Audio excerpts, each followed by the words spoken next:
All right, welcome to Combat Painter's Winter Tabletop Baseball channel. Um, and I am going to show you basically how to run an inning using History Maker Baseball. And also I will be showing you how easy it is to play the game with iScore on the iPad as well. You can get an iPad for about $70 to $80, between 8 and 10 inches, which is much better than using your phone. So there's a couple of things I'm going to be showing you here, and I will be having a tutorial on how to set up iScore for your tabletop games as well in the near future. Okay, so we are now, the great thing about iScore tells us everything that's going on here. As you can see, sometimes you get distracted. There's a lot of things going on around you, and you don't remember exactly totally where you were. But iScore gives me all the information, and I know it's 100% accurate. I didn't forget to do something. So anyway, we're in the top of the ninth, right? And that tells me up here, top of the ninth, and Mike Stanton is pitching to Matt Williams. Okay. And I can look and see what Matt Williams did there. Oh, he grounded out, he hit a home run, and he grounded out again. He's 1 for 3 on the day. Okay, so everything is really easy for me to see. I'm not sure how you can maybe enlarge the font a little bit. But I put it right now, for the sake of the video, I push the screen away. So if I can get it a little bit closer, I don't want to lose it by bringing it a little bit closer. Right, let me see. There we go. Okay, there you go. Probably a little bit better now.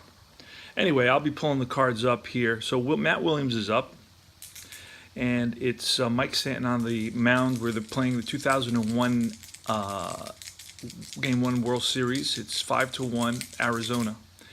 Here's the pitch by Stanton. And the way you read the dice, let me pull them over here. Now, I rolled them. Let me show you how you read the dice. This is what I just rolled. A 2-4-4, and then a decide or die bullet, right? So you read them always the lowest number first. So if it had been a 2-4-5, you would read a 2-4-5. It's a 2-4-4, so you read the lowest number first, plus the decide or die. You may or may not use it. There's the decide or die. So it's 2-4-4. I'm going to look on the basic, most calls or most results come off these two pages right here, right? And it's page 4 and page 5. So 2-4-4, let's go to that. It has 3 columns: the pitcher, the batter, and the fielder column. So you always start off with the pitcher, because if it's a heck of a good pitch in the right location, the pitcher's going to have the advantage. And then the batter comes into play after that, and so forth. So I really like this system because of that. 2-4-4 ace, right? So Mike Stanton, they have qualities. The players have qualities. Pitchers have qualities. So you're going to look at the pitcher quality first. It says ace, but he's a semi-ace, which means he needs a decide or die bullet to get that particular quality. To get credit, that's what I wanted to say, to get credit for that particular quality. So it's 2-4-4 ace, and we saw the decide or die has the bullet, so he is an ace. So in 2-4-4 it says fly out to center field. So because Stanton is a pretty decent pitcher right now, as it stands, Matt Williams, and I just lost this because of the length of time that I'm spending explaining. All right, let's see now. So that's a fly out. So this is real easy. So I clicked out. Let me go back, right? So you got a result. It's a fly out to center field. Matt Williams is fooled by a pitch and flies out, gets under it, flies out to center field. Bernie Williams is there. So it's going to be an out.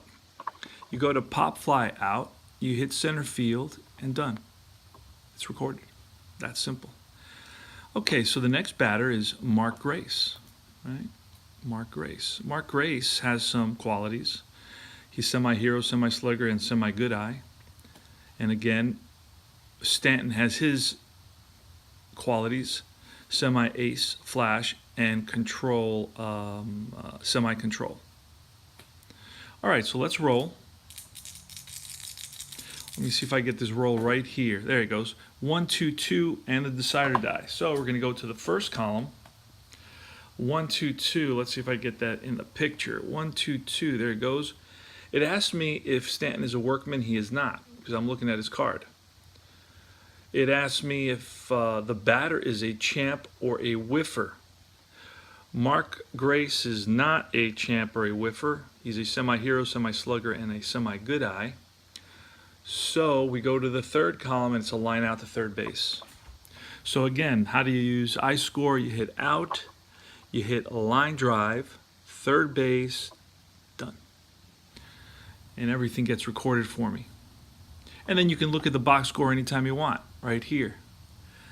All right, there's the box score. So now it's going to be, that was Mark Grace. He lined out to L5. You see that? You can print this out. And now it's going to be Damian Miller. Now Damian Miller singled and scored on an error by the pitcher, and he struck out twice. So the batter is Damian Miller.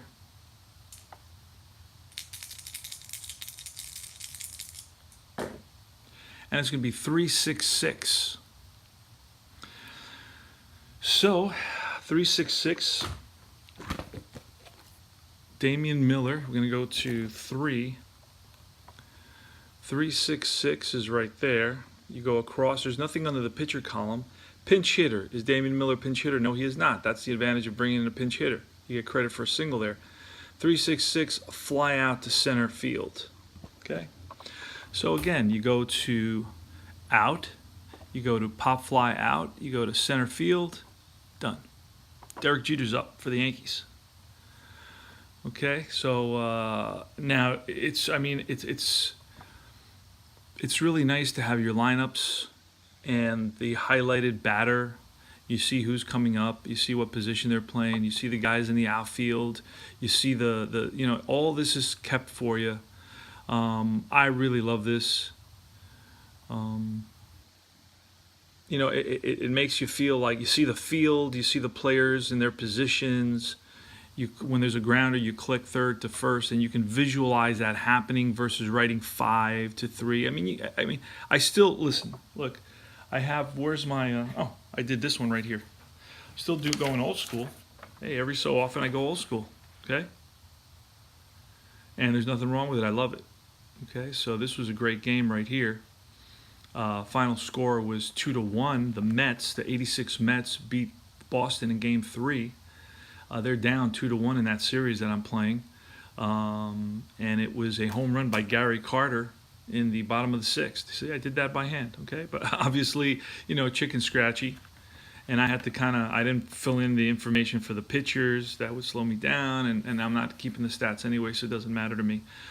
But, you always love to have the stats. There's nothing wrong with that, right? Okay. But this is, much more bells and whistles. All right, so it's Curt Schilling is still in the game. He's pitched a 4-hitter so far. He allowed 1 run in the top of the 8th inning. And we can see how that's scored just by clicking here very quickly. The visitor. And that was, how did that run score? It was a Scott Brosius double, RBI double, scoring Alfonso Soriano. Okay, so that's how that happened. So now we're going to the top of the 9th, and it's going to be Derek Jeter leading off. Now, Derek Jeter, Derek Jeter's 0 for 3. He flied out, struck out, and flied out again. All right. So, again, remember, let me show you. Okay, you read 1, the lower number first, 1, 2, 5, 4. 1, 2, 4. And that's under the 1 section. That's page 4. All right. 1, 2, 4. Ask me if Curt Schilling is control. Yes, he's definitely control because he's double control. And that means something. Double control means you got to double out. And I really like that about this game. Control, I'm thinking of adding that to other games, control ground out to shortstop. So it's going to be a pop-up and a ground out. So it's a ground out to shortstop. You hit out, you go to ground out, you go to 6-3. That's one out. Next batter is going to infield fly, and that's going to be to second base just to mix it up. And that's an out. So now you got Bernie Williams. You got 2 out here in the top of the ninth. Yankees are down 5-1 in game 1 of the 2001 World Series. All right, so I'm doing a tutorial on History Maker Baseball, playing the 9th inning of, and I'm kind of showing you how to run iScore as well. So it's going to be Bernie Williams now. And Bernie Williams is a semi-hero and a slugger. Those are his characteristics as a batter. Curt Schilling is a star, flash, and double control. So here's the pitch. And it's 1-1-6, so that's off. Let's see what that is. 1-1-6 says, is he fresh? He is, no, he's regular by the 9th inning. He is not fresh. Oh, wait, semi-fresh. I had to roll to see. So that's going to be rolled to say that he is semi-fresh, which means I have to roll again. That's the way I do it. And he is, so that's going to be a strikeout. And that's the end of the game. So Bernie Williams strikes out, and the game is over. Let's quickly look at that. Bernie Williams, let's make sure. Bernie Williams struck out to end the game. And Curt Schilling basically records a victory, pitches a 4-hitter, allows 1 run. Yanks made 2 errors in this game. And they're down 0-1. Yankees are down in the first game of the 2001 World Series. So we exited out. That means we end the game. Now we can look at all. We can actually put in the winning pitcher, Curt Schilling. The losing pitcher was going to be Mike Mussina. And that's it. So now you can email yourself a box score. You see at the bottom there, you click on that, and I have to set. I'm going to show you how to set the whole thing up. But really, Apple and the iPad and whatever system you have is going to set it up for you pretty much. Your email is going to be recorded in there, and so on. You have to download the iScore app. It's pretty, fundamental. And so I'm going to email myself the box score, and you're going to see it's going to pop up in a second, and then I can open it up and I'll have access to my box score. And let's see how it shows up on here on an iPad. On my phone, it doesn't show up the way it shows up on my laptop. So now let me explain. This is taking a little bit of time. I'm not exactly sure. This is a new system. It was working very, very quickly on my phone. Now, I just switched to this system here on iPad because it's larger and I could see a bigger screen and more things come up.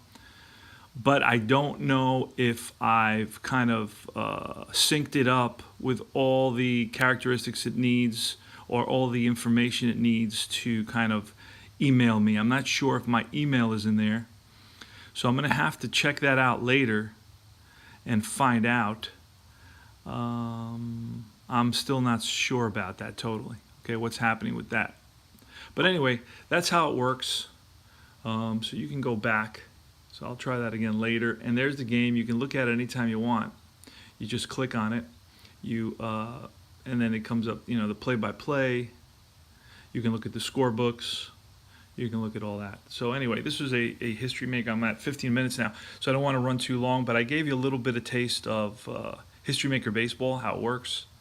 A lot of fun, and a lot of different permutations, if you will, a lot of depth. 80% of the game is on those 2 pages, 4 and 5, but then after that, you have all kinds of things that could come into play There's fence charts where a ball is hit to the fence, and if it's a Gold Glover, he has a chance of catching it. You have the umpires that are there at each base, and they could turn the game around. Ballpark, right? You have the ballpark that comes into play in Phoenix, Arizona, and the qualities. It's against right-hander, it plays semi-small. Against left-hander, it plays semi-small, and it's a grass park. That could come into play. So there's a lot of different factors, including fielders and fielders' abilities, that comes into play as well in History Maker Baseball. It's a lot of fun, and it's a very reasonably priced game, and that's all she wrote. All right, and it's great customer service, so good company. All right, History Maker Baseball. Take care, guys. I'll see you soon.